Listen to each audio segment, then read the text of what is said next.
Hola, ¿qué tal amigos de María Visión? Mi nombre es Manuel Ocampo Ponce y como siempre les saludo con mucho afecto, con mucho cariño fraternal a todos ustedes que nos ven desde esta bendita señal de María Visión, Luz Católica. Estamos en su programa Concilios y bueno, el día de hoy vamos a continuar con un decreto sobre el apostolado de los seglares del Concilio Vaticano II, que trata el día de hoy sobre el orden que hay que seguir. Todo debe tener un orden y esta no es la excepción. Así es que bueno, les reitero mi saludo muy afectuoso y les doy la bienvenida a este programa. Bienvenidos, iniciamos.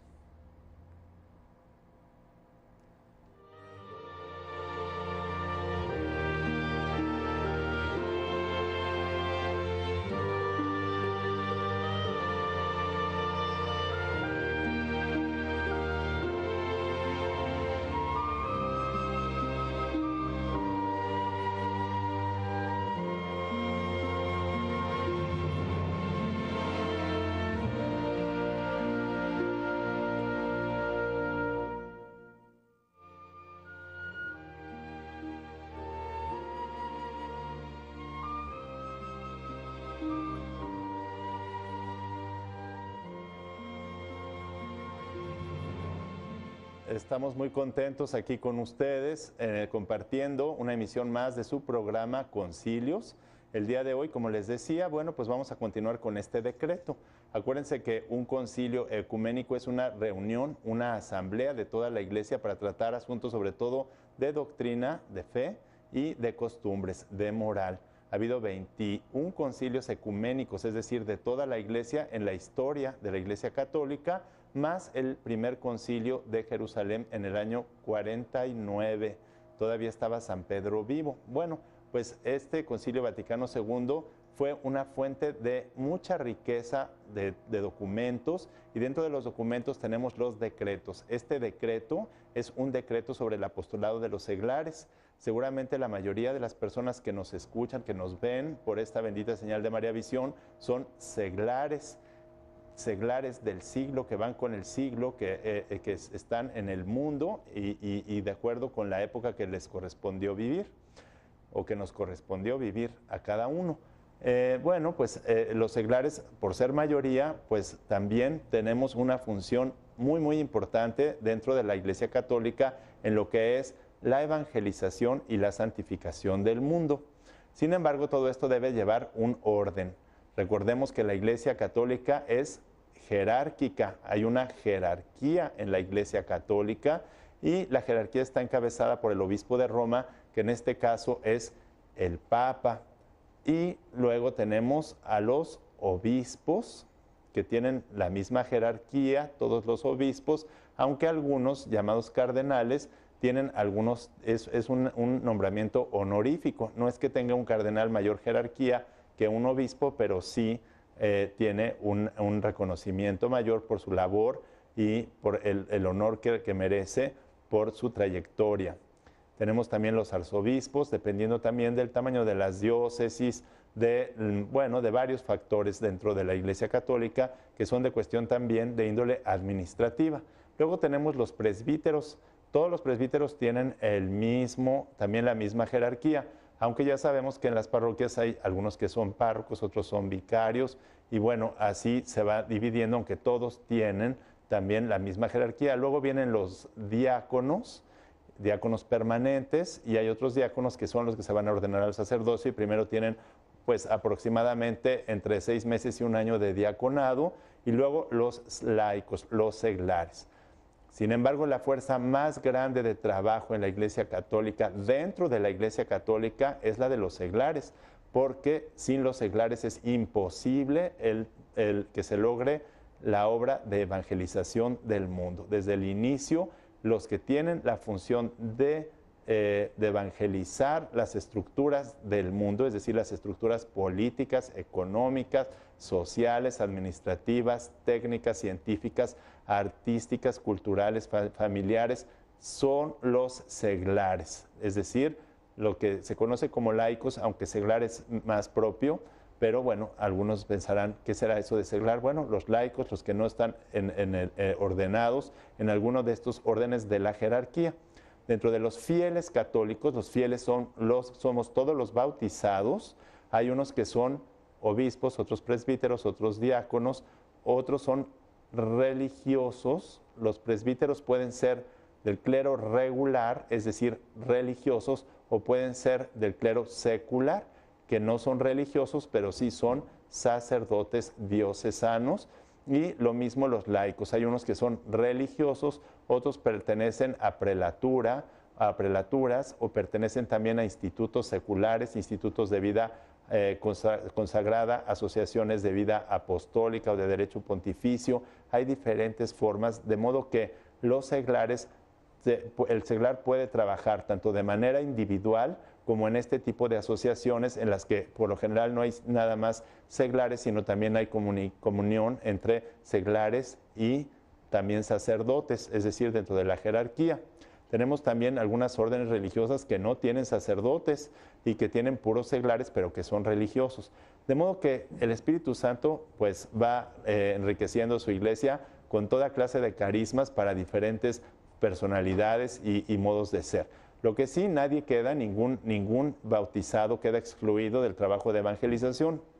¿En dónde está su trabajo? En donde vive, en donde está con su prójimo principalmente, pero también hay que buscar un poquito salir de donde estamos pues a lograr evangelizar a otras personas. Yo sé que esto a veces cuesta trabajo porque a lo mejor estamos muy acostumbrados o somos tímidos o somos temerosos, pero todo cristiano debe tratar de hacer su labor con quien sea. A lo mejor a veces puede ser con una cajera en el súper, dándole un buen testimonio, diciéndole alguna cosa, devolviendo el dinero que a lo mejor le dio de más. No faltan los detalles y las oportunidades para que nosotros podamos vivir como cristianos y dar testimonio como católicos de lo que nosotros estamos haciendo. Bueno, todo esto que los seglares desempeñan dentro del mundo debe tener un orden y debe ordenarse también con la jerarquía. Hay diferentes tipos de relaciones entre la jerarquía y los seglares. Y estas relaciones tienen cierta autonomía y cierta dependencia. La jerarquía, por lo general, depende totalmente, o sea, el Papa es, digamos, la cabeza de los obispos, y los obispos son la cabeza de los presbíteros, y luego los presbíteros de los diáconos, porque esta es la jerarquía eclesiástica. De modo que un sacerdote diocesano o del clero regular, aunque el clero regular dependa de su provincial o del padre general de su orden, pero finalmente están alineados jerárquicamente al obispo. Pero los seglares no en todo estamos alineados a los obispos, no en todo. ¿Por qué? Porque llevamos una vida secular y nosotros tenemos funciones que son propiamente seculares en las que no podemos depender en todo de la jerarquía. Por eso vemos que los laicos, los seglares, estamos pues realizando trabajos a lo mejor en fábricas, en la política, en la cultura, en el arte, en la técnica, en la ciencia, las labores domésticas, las labores, no sé, un obrero también puede estar. Y en estas cosas, bueno, pues la única dependencia que hay dentro de estas funciones es en el orden moral y en el orden doctrinal, si va a evangelizar con la palabra, de modo que espiritualmente, doctrinalmente y moralmente sí debemos alinearlos a lo que es la jerarquía, así como la jerarquía se alinea una a la otra y finalmente todos con Pedro como cabeza. Bueno, esto es bueno porque permite cierta autonomía, cierta libertad. Y sin embargo, cuando un movimiento o un grupo de seglares quiere llamarse Acción Católica, tiene que ser reconocido por la legítima autoridad de la Iglesia. Es muy importante esta palabra de legítima autoridad de la Iglesia.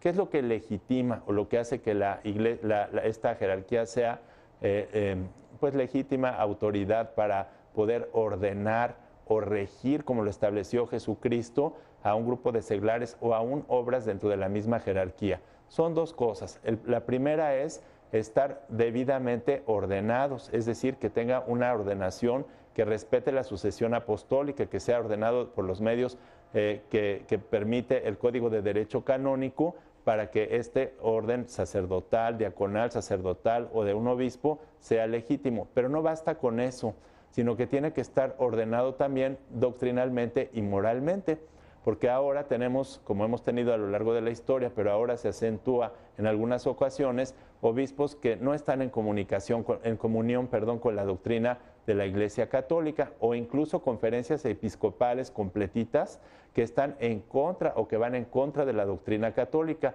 Esto no nos debe espantar, esto ha sucedido en la historia. Por ejemplo, sucedió con Arrio, cuando Arrio negaba la naturaleza divina de Jesucristo, y luego, bueno, pues todos esos fieles católicos, algunos se fueron en ese error y acabaron, bueno, después por tener que organizar un concilio, y en este concilio se dijo, bueno, es el que piense que Jesucristo, no, o el que niegue la naturaleza divina de Jesucristo, es decir, que en Dios, en Cristo hay dos naturalezas, una humana y una divina, sea anatema. Y entonces se separaron, hubo una división de la iglesia y todo, pero en tanto eso sucedía, pues mucha gente se fue con el obispo que estaba, o con los ministros jerárquicos que estaban equivocados. Por eso también los seglares tenemos que formarnos muy bien y conocer la voz de nuestro pastor. Las ovejas escuchan mi voz, yo las llamo y ellas me siguen. Pero si las ovejas están atarantadas porque no se quieren formar, porque les da flojera, y entonces se van con el primero que, aunque esté ordenado legítimamente, no esté llevando la doctrina ni en lo moral, ni en lo moral o en lo doctrinal, pues entonces nos vamos con lobos disfrazados de pastores y acabamos todos perdidos. Por eso nos tenemos que formar. Pero bueno, para escuchar las palabras textuales del concilio, que es muy importante en este programa porque no se trata de las opiniones, sino de lo establecido oficialmente por la Iglesia Católica en estos documentos del Concilio Vaticano II, vamos a este material del que le pido, como siempre, pongan mucha atención para que escuchemos la viva voz del concilio. Vamos al material.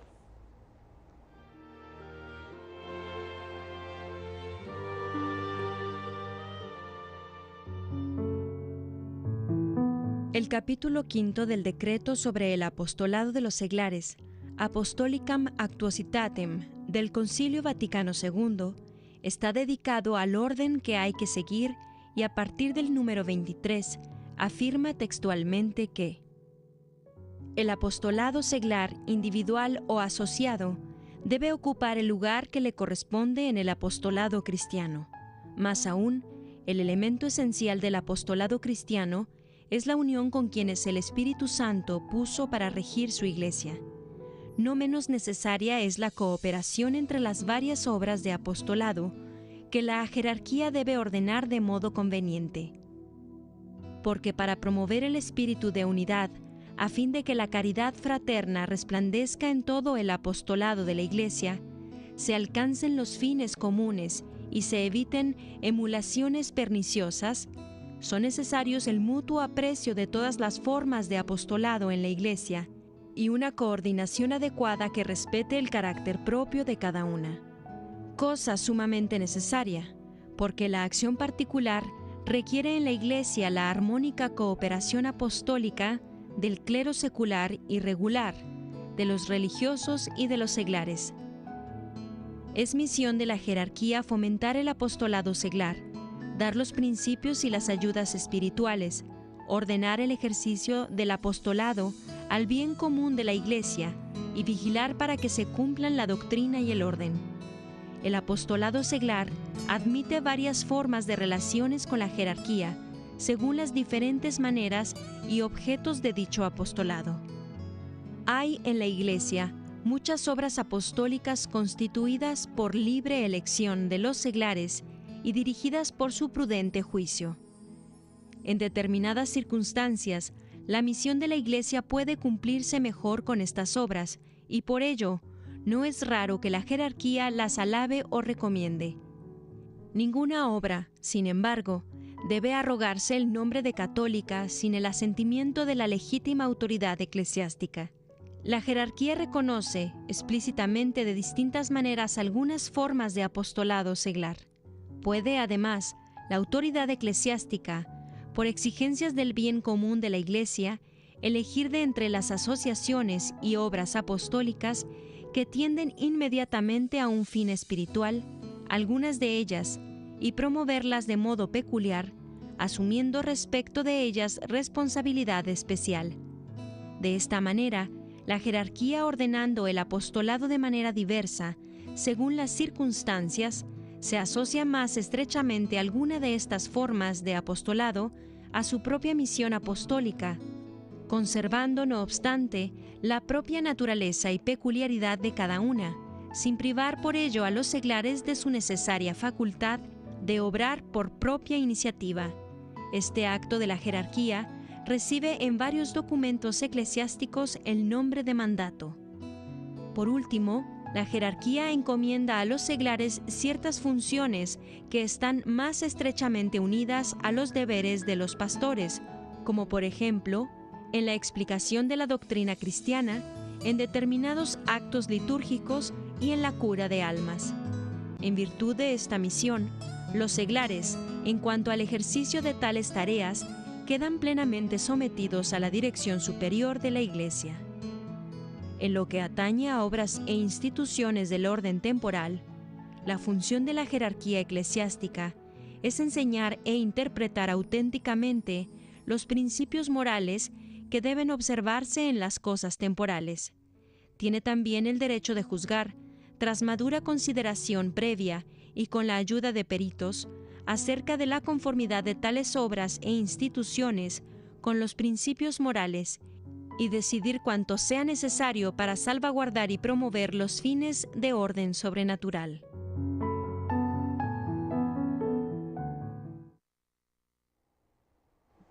Ya estoy aquí recibiendo algunos saludos de ustedes. Estoy muy contento de recibirlos. Tenemos un saludo muy afectuoso para Patricia Ávila, para Fernando Tor, Luis Julián Santiago, que me dice aquí que saludos desde Tijuana, que están muy atentos en el programa Concilios. Dice, volveré a ser seminarista, si Dios me lo permite, en agosto.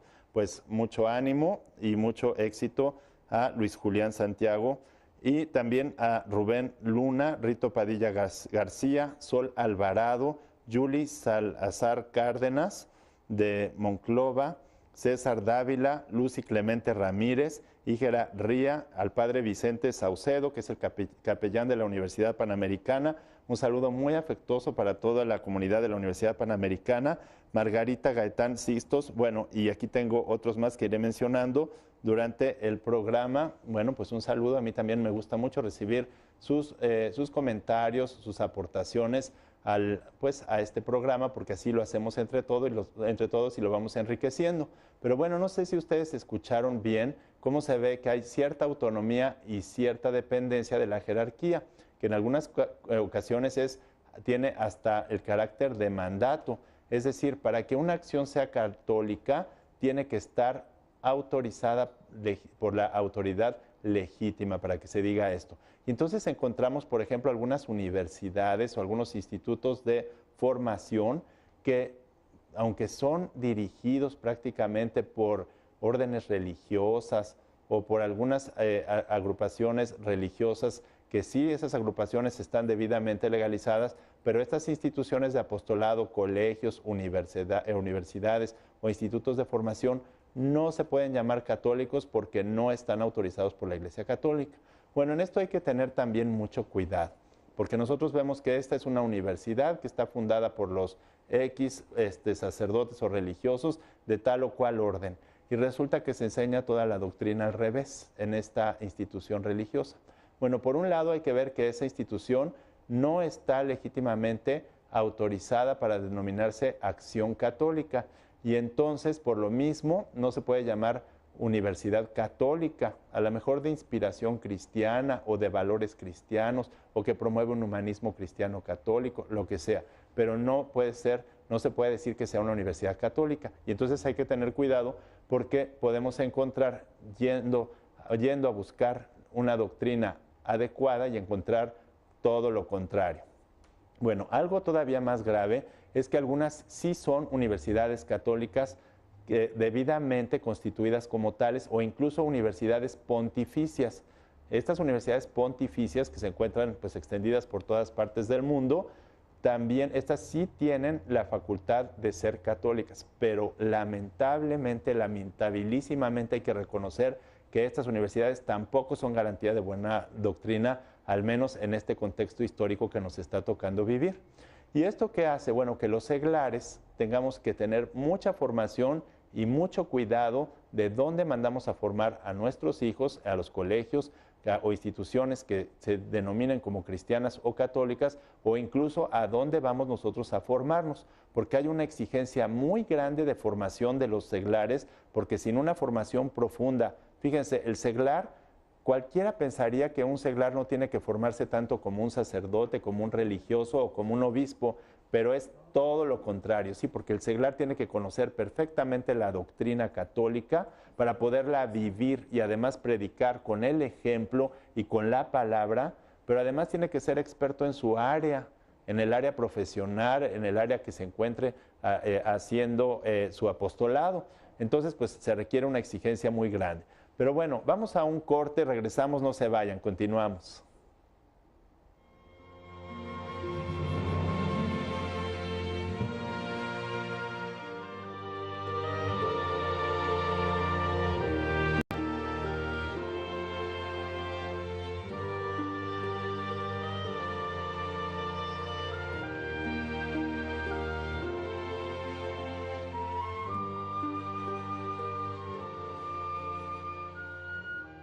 Aquí estoy recibiendo sus comentarios. Algunos me preguntan que si pueden preguntar algo dentro del programa. Claro que sí.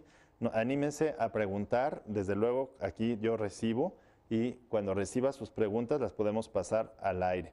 Bueno, vamos a continuar avanzando un poquito más porque lo que yo les estaba comunicando es un poco delicado porque es el orden que hay que seguir, es decir, las relaciones que hay entre la jerarquía y los seglares para que religiosos, jerarcas católicos y seglares podamos trabajar en la iglesia y por la iglesia, como lo dice el documento.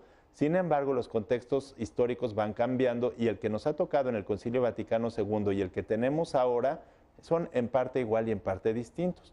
Hoy hemos llegado a unas consecuencias muy graves en la que incluso, les decía, conferencias episcopales no respetan la doctrina ni la moral católica, conferencias de países enteros, quiere decir grupos de obispos muy grandes. Entonces los seglares tenemos que estar muy bien preparados para poder discernir cuál es la voz del buen pastor que llama a sus ovejas. Desde luego, para eso hay que ver los frutos que tienen estas personas y también cómo se alinean a la doctrina y a la moral católica. No convertirnos en jueces de los sacerdotes o de los religiosos, pero sí estar alerta de si una cosa va en contra de lo que dice la doctrina católica, pues no nos podemos alinear a eso, porque si alguien, por ejemplo, dentro de la jerarquía promueve el aborto, pues no vamos a decir, pues el padre está a favor del aborto, o el obispo está a favor del aborto, o de la anticoncepción, o de lo que sea. Sí, a mí me ha sucedido que algunos están a favor de la anticoncepción, o de un partido que es, por ejemplo, de izquierda, que promueve el materialismo ateo, o el capitalismo, que también es ateo, acaba siendo ateo, pues eso no puede ser realmente un orden adecuado. Entonces, por eso los seglares tenemos que ser muy atentos y también los sacerdotes y los religiosos formarse muy bien para poder orientar, regir debidamente a la Iglesia Católica y ordenar las acciones de los seglares debidamente para que en unidad fraterna podamos trabajar seglares y ministros, jerarquía y seglares.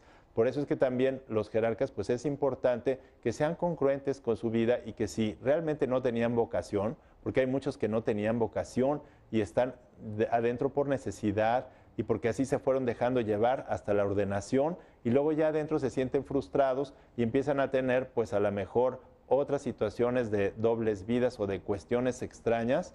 Por ahí es mejor que un sacerdote en ese caso sea congruente consigo mismo y viva y pida su dispensa a que continúe viviendo en el engaño, en la mentira, ¿sí? No se trata de escandalizar a la gente, a los fieles, no se trata tampoco de vivir dos vidas, una verdadera y una falsa, sino de lo que se trata es de ser lo más congruente posible. Ahora, desde luego debilidades y problemas morales todos tenemos, los seglares, los religiosos, las religiosas, los presbíteros, pero una cosa es eso y otra cosa es abiertamente admitir una vocación que no existe, ¿sí? Es decir, vivir un ministerio que realmente no existe. ¿Por qué? Porque aunque te haya impuesto las manos el obispo, si tú no tenías vocación, si no estabas convencido de que esa era tu vocación, si tu vocación era otra, y si además de eso tú te permaneciste por temor a la mejor, por temor a la pobreza, puede ser, por temor a no ser reconocido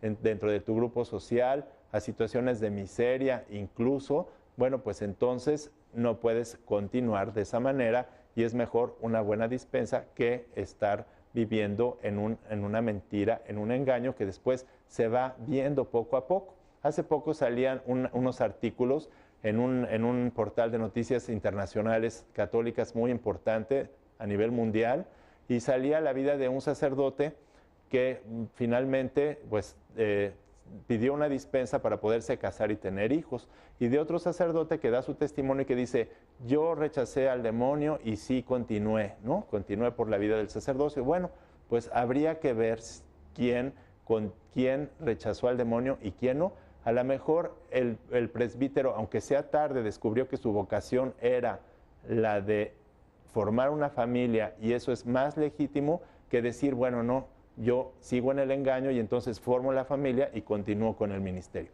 Todas estas cosas no nos deben escandalizar, porque estas cosas han existido siempre en la iglesia. Lo que nos deben hacer es ver cómo debemos ser cada uno, como seglar, como religioso, como religiosa, como presbítero, como diácono, como obispo, y tratar de vivir lo más íntegramente posible.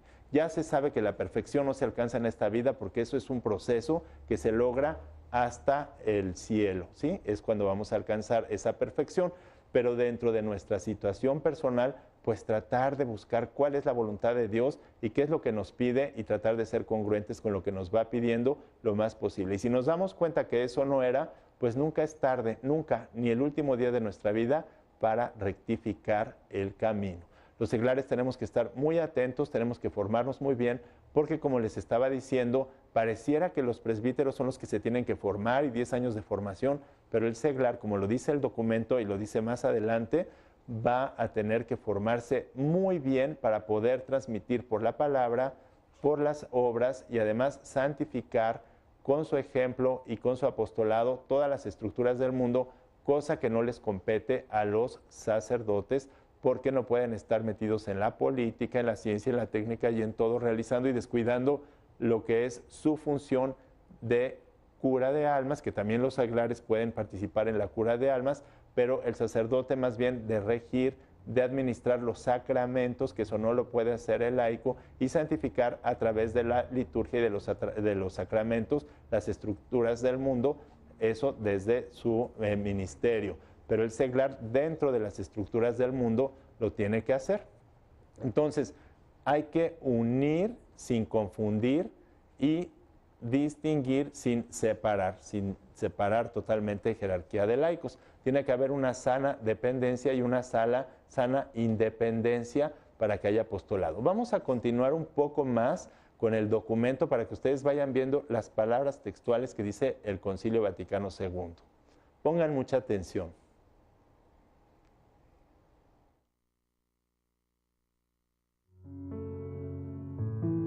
Los números 25, 26 y 27 del capítulo 5 del decreto sobre el apostolado de los seglares termina afirmando textualmente que tengan presente los obispos, los párrocos y demás sacerdotes de uno y otro clero que el derecho y la obligación de ejercer el apostolado es algo común a todos los fieles, clérigos o seglares, y que estos últimos tienen también su cometido propio en la edificación de la Iglesia.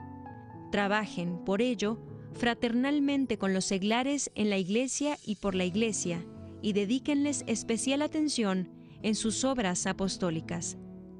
Elíjanse cuidadosamente sacerdotes idóneos y bien preparados para ayudar a las formas especiales del apostolado seglar. Los que se dedican a este ministerio, en virtud de la misión recibida de la jerarquía, representen a ésta en su acción pastoral. Fomenten las debidas relaciones de los seglares con la jerarquía, adhiriéndose siempre con toda fidelidad al espíritu y a la doctrina de la Iglesia.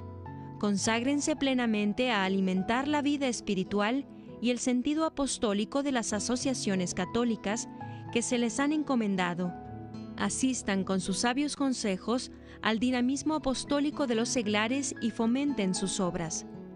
en diálogo continuado con los seglares, busquen con todo cuidado las formas que den mayor eficacia a la acción apostólica, promuevan el espíritu de unidad dentro de cada asociación apostólica, promuevan el espíritu de unidad dentro de cada asociación y en las relaciones de unas con otras.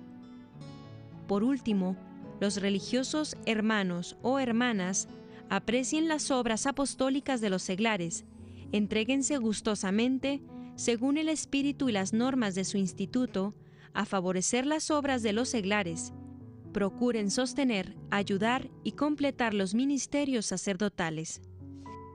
En las diócesis, en cuanto sea posible, deben crearse consejos que ayuden a la obra apostólica de la Iglesia, tanto en el campo de la evangelización y de la santificación, como en el campo caritativo, social y otros semejantes. Cooperen en ellos de manera apropiada los clérigos y los religiosos con los seglares. Estos consejos podrán servir para la mutua coordinación de varias asociaciones y obras seglares, respetando siempre la índole propia y la autonomía de cada una. Estos consejos, si es posible, deben establecerse también en el ámbito parroquial o interparroquial, interdiocesano e incluso en el orden nacional o internacional. Establezcase además por la Santa Sede un secretario especial para servicio y desarrollo del apostolado seglar, como centro que con medios adecuados proporcione noticias de varias obras del apostolado seglar, fomente las investigaciones sobre los problemas que hoy surgen en este campo y ayude con sus consejos a la jerarquía y a los seglares en las obras apostólicas. En este secretariado intervengan los diversos movimientos y obras del apostolado seglar existentes en todo el mundo y cooperen en él también los clérigos y los religiosos con los seglares. El común patrimonio evangélico y el común deber de éste deriva de dar testimonio cristiano. Recomiendan y muchas veces exigen la cooperación de los católicos con los demás cristianos, la cual debe realizarse por los individuos y por las comunidades de la Iglesia, tanto en las actividades como en las asociaciones, en el campo nacional y en el internacional. Los comunes valores humanos exigen también no pocas veces una cooperación semejante de los cristianos que persiguen fines apostólicos con quienes no llevan el nombre cristiano, pero reconocen tales valores. Con esta cooperación dinámica y prudente, que es de gran importancia en las actividades temporales, los seglares rinden testimonio a Cristo, Salvador del mundo, y a la unidad de la familia humana.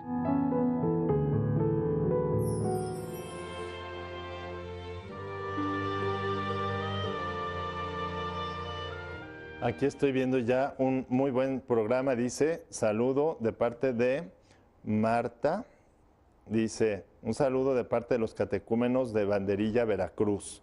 Bueno, un saludo afectuoso también para ustedes. Luego, aquí tenemos una pregunta, dice Luis Julián Santiago, dice, yo he oído hablar mucho de la curia y algunas cosas que no están bien. Ahora, ¿es alguna herejía denunciar a un sacerdote? Bueno, esta pregunta tiene su importancia, ¿sí? Porque nosotros no debemos estar juzgando a los sacerdotes, debemos amarlos y contribuir, como dice también Fernando Torre en otro comentario, a su santificación con nuestra oración, con nuestro ejemplo y además también amándolos con caridad.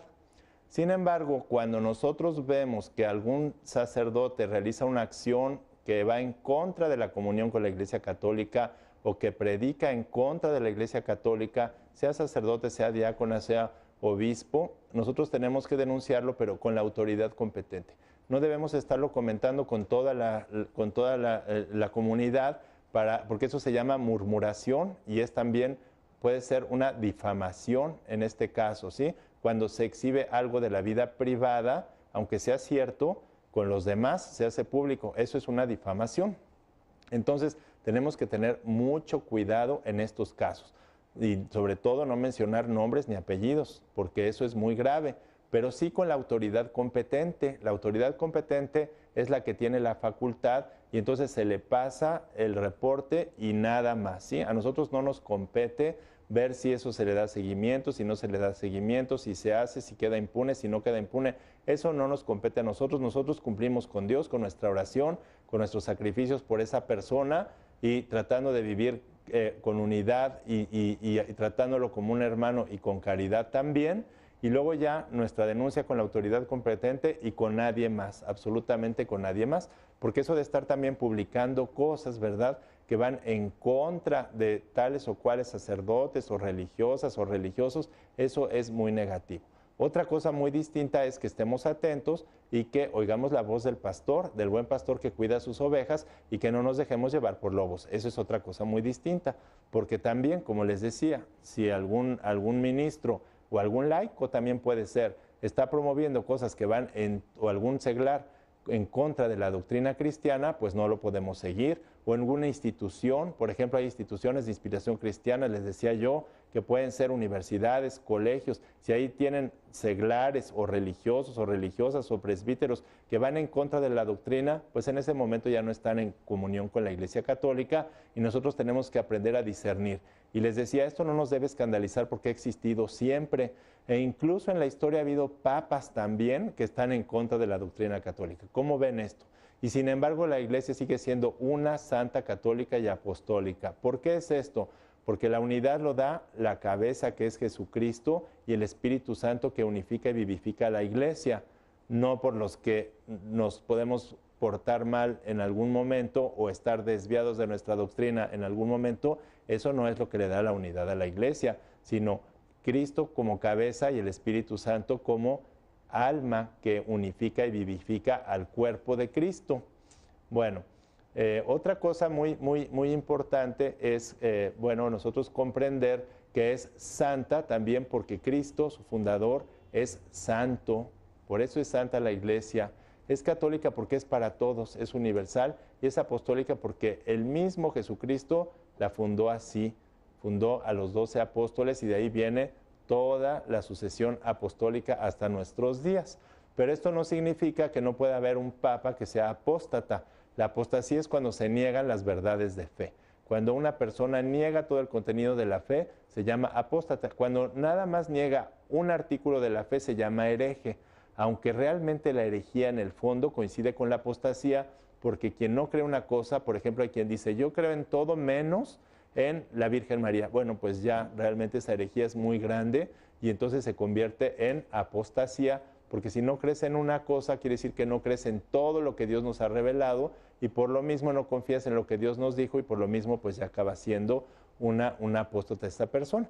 E incluso hemos escuchado religiosos o religiosas decir esto, que no confían o que no creen en la virginidad de la Virgen María o en cualquier artículo de la fe.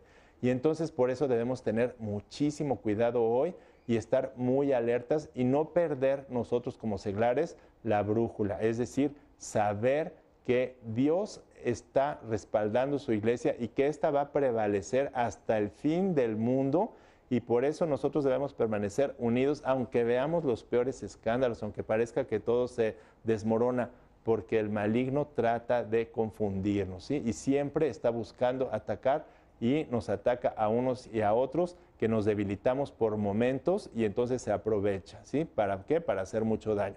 ¿Y dónde va a hacer más daño? Pues donde está la jerarquía o donde están los laicos que más apostolado hacen o los seglares más comprometidos. Ahí es donde se está metiendo y ahí es donde quiere provocar el escándalo y ahí es donde quiere hacer su maldad, todo lo que es el mal, ¿sí? Y entonces nosotros debemos estar formados para poder reconocer lo que está bien y lo que está mal y no dejarnos conmover por esas cosas, ¿sí? Simplemente seguir adelante con nuestro apostolado, viendo que nosotros también tenemos errores muy grandes, que también somos pecadores y por lo mismo, pues tenemos que ser misericordiosos y caritativos con los demás. Lo primero es ayudarle al sacerdote a ser lo más cristiano posible. Muchas veces el sacerdote no puede cumplir cabalmente con su vocación, no por culpa de él, sino también por culpa o el seglar es ocasión o somos ocasión nosotros del pecado de los sacerdotes o de que los sacerdotes no cumplan cabalmente con su vocación porque los invitamos a cosas que son malas, que los desvían de su vocación, que les quitan la espiritualidad. Unos y otros, sacerdotes, jerarquía y seglares, todos somos fieles bautizados, todos estamos dentro de la Iglesia Católica. No es que los sacerdotes estén dentro y nosotros fuera, no, todos somos iglesia. Y cuando nos referimos a la iglesia, aunque no queramos, nos estamos refiriendo también a los seglares y no nada más a la jerarquía católica, que sí, tiene su función, tiene su misión de ordenar como lo oyeron ustedes en el documento, las obras apostólicas para que tengan unidad, para que realmente sean auténticas, que sigan la doctrina y todo. Por eso debemos estar unidos unos y otros y por eso debemos colaborar todos para que esto se realice.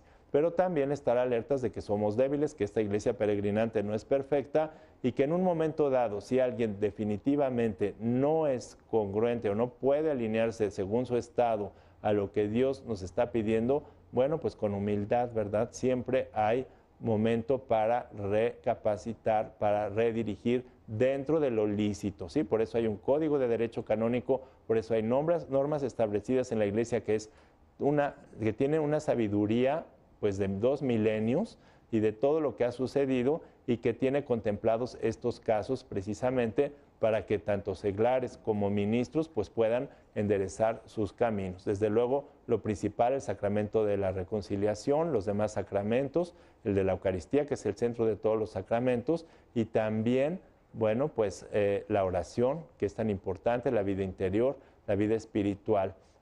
Con la vida espiritual y la oración podemos lograr muchísimo.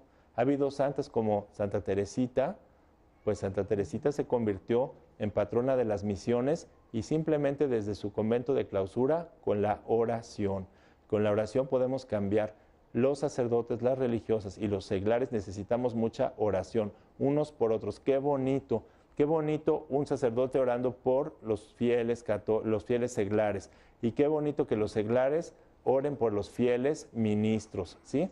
Eso es hermoso, que oremos por el Papa, por los obispos. Eso es lo que hace iglesia, lo que da unidad. Y todo lo demás, como dicen ustedes, bueno, si alguien de plano se aleja y está promoviendo otra doctrina o ejemplos muy graves, pues calladito, pero con la autoridad competente y nada más, ¿sí? Y decir estrictamente lo que es, sin estar juzgando, porque nosotros no venimos a juzgar, sino a perdonar. Nosotros nos enseñó Jesucristo a perdonar. ¿Cuántas veces tenemos que perdonar? Siempre tenemos que perdonar.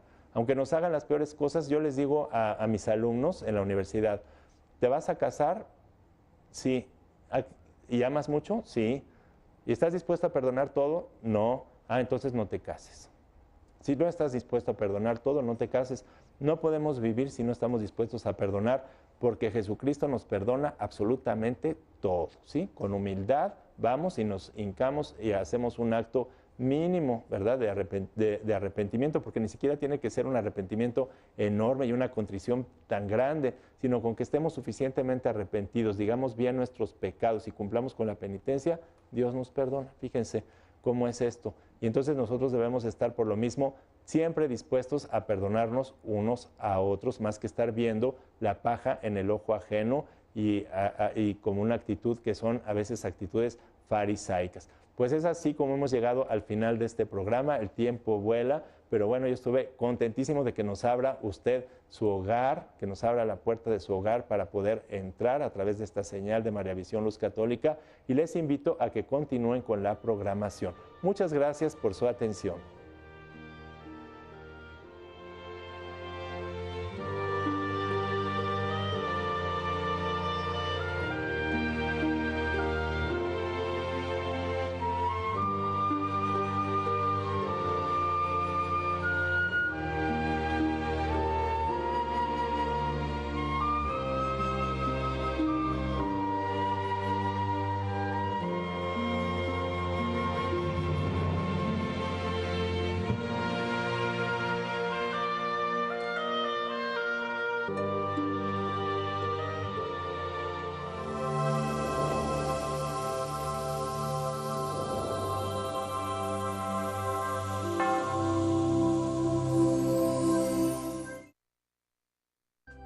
Si usted desea una copia de este programa, por favor contáctenos a los siguientes teléfonos.